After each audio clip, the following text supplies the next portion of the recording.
Hello বন্ধুরা, আজকে একটা ধরনের জিনিস বানাবো চিকেন দিয়ে, ওটা আপনাদের দেখাবো। কেমন হলো অবশ্যই কিন্তু কমেন্টে জানাবেন, ঠিক আছে? আর এই যে বড় যে লং ভিডিওটা দেব, যারা আমাকে ফেসবুক দিয়ে দেখছেন তারা ফলো করবেন, যারা ইউটিউব দিয়ে দেখবেন তারা অবশ্যই সাবস্ক্রাইব করে রাখবেন চ্যানেলটাকে, ঠিক আছে? এই যে খুব সুন্দর রেসিপি আমি এটা দেখাবো, চলুন। এটা এক রকমের জিনিস বানাবো এই চিকেন দিয়ে, আপনারা দেখতে থাকুন কি বানাবো। এবারে আমি কি কি মশলা দেবো এতে দেখুন। এই যে দই দিচ্ছি, এই আদা রসুনের পেস্টটা দিলাম, সামান্য দেব হলুদ, ধনের গুঁড়ো, লঙ্কার গুঁড়ো, তন্দুরি মশলাও দেব, কর্নফ্লাওয়ার দিচ্ছি, একটু অন্ধকার হচ্ছে, কর্নফ্লাওয়ার দিয়ে দিলাম, আর একটু ময়দা দেব, আর ডিম দেব, একটু ময়দা দিয়ে দিলাম, বাস। পরিমাণ মতো নুন দিয়ে দিলাম, একটা ডিম লাগবে, এর মধ্যে একটু সর্ষে তেল দিয়ে দিলাম। এবারে আমি এটা মেলাবো। এই যে মেলানোটা হয়ে গেছে, আপনাদের মেলানোটা দেখালাম না, কারণ মেলাতে হয়, বেশ ভালো ভালো করে মেলাতে হবে। তারপরে চিকেনটা রেডি হয়ে গেলে আমি এর মধ্যে দিয়ে কিছুক্ষণ রেখে দেবো, তারপর আপনাদের আবার রান্নার সময় দেখাবো। মাংস নিয়ে নিয়েছি, এবারে যে আমি যে পেস্টটা বানিয়ে রেখেছি এটা ঢেলে দেবো। এই যে আমি এইটা পুরোটা ঢেলে দিচ্ছি, ঠিক আছে? এই যে এবারে আমি এটাকে মেলাবো, ভালো করে মেলাবো। হ্যাঁ, আমি ম্যারিনেট করে রেখে দেবো, তারপরে আবার আপনাদের দেখাচ্ছি, ঠিক আছে? এবারে ওই যে মাংসগুলো চিকেনের ওটা ভাজবো। আমি পরিমাণ মতো তেল নিয়ে নিচ্ছি, যতটা ভাজার জন্য লাগে, ভাজতে তো বেশ তেল লাগেই, তাই না? এই যে আমি নিয়ে নিচ্ছি। এই যে যেগুলো আমি বানিয়ে রেখেছিলাম ওগুলো একটা একটা করে আমি ছাড়বো, ঠিক আছে? দেখতে থাকুন আমি কিভাবে কি করছি, দেখতে থাকুন।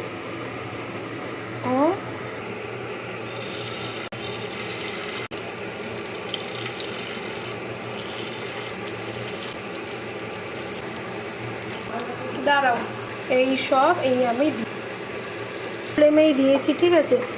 আমি এগুলো উল্টে দেবো একটা করে, এক একটা করে সব কটা এরকমভাবে এক একটা করে উল্টে দেবো। ফলো করতে ভুলবেন না, প্রত্যেকে পাশে থাকবেন। আর আমার ফলো লিমিটের জন্য কিন্তু বারবার বলছি, আমি করতে পারছি না কাউকে, যারা যারা ফলো করছে তাদের প্রত্যেকে ফলো করে দেবো। ঠিক হয়ে গেলে আর কমেন্ট রেখে আসবো। আমি একটু দরকারে আছি বলি এই যে সব সময় লাগছে। আর হ্যাঁ, আর একটা কথা বলছি, কেমন লাগছে অবশ্যই জানাবেন। ভাজা হয়ে গেল, দেখছেন কত সুন্দরভাবে ভাজা হয়েছে, খুব বেশি পুড়ায়নি, হালকা হালকাভাবে ভাজা হয়েছে। এবারে চলুন রান্নাটা করা যাক। এইবারে আমি এর মধ্যে নুন দিয়ে দিলাম, হলুদ দিয়ে দিলাম, এইবারে এগুলো দিয়ে দিচ্ছি। এটা শুধু পেঁয়াজ আর ক্যাপসিকাম, বাস।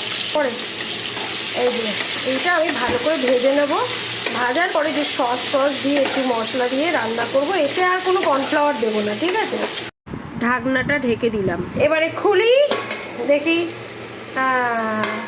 প্রায় হালকা নরম হয়ে গেছে, আরও কষতে নরম হয়ে যাবে। আমি এর মধ্যেই এই চিকেনটা দিয়ে দেবো। এবার আমি কি দেব দেখতে থাকুন, এর সাথেই আমি ভাজবো চিকেনটাকে।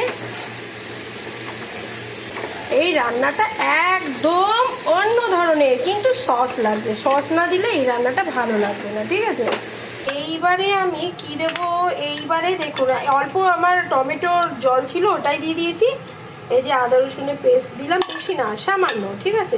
সয়া সস অল্প সামান্য, বেশি না, তাও বাস। এবারে আমি একটু দিচ্ছি চিলি সস। এবারে দেবো আমি টমেটো কেচাপ, এই যে মিশিয়ে নিচ্ছি। এইটাই আমি এবারে ওর মধ্যে দেব, এই যে একটু দিয়ে দিলাম।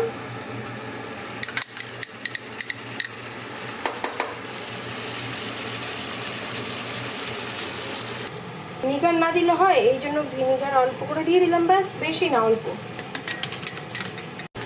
এই দিয়ে দিচ্ছি, ব্যাস। এই যে আমি এবারে এটা ভালো করে নাড়াচ্ছি। হ্যাঁ, নাড়িয়ে একটু সামান্য আমি না রস দেবো, জল দেবো, কষবো এটা, ঠিক আছে? এবারে আমি এটা সামান্য জল দেবো যাতে একটু কষে যায়, ব্যাস। এবারে খুলে দারুণ, একটু এমনি নাড়িয়ে চড়িয়ে নিই, মশলার গ্রেভিতেই একদম।